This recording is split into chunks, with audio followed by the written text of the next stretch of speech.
नमस्कार.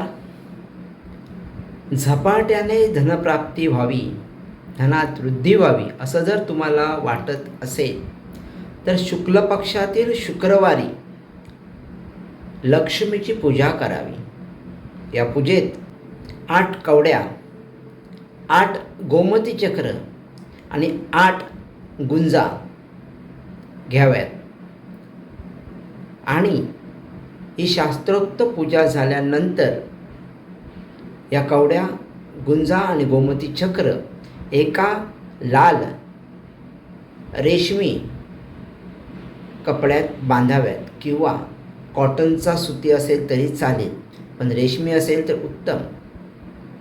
लाल कपड्यात बांधाव्यात आणि त्या धनस्थानी ठेवाव्यात किंवा व्यवसायाच्या गल्ल्यात ठेवाव्यात.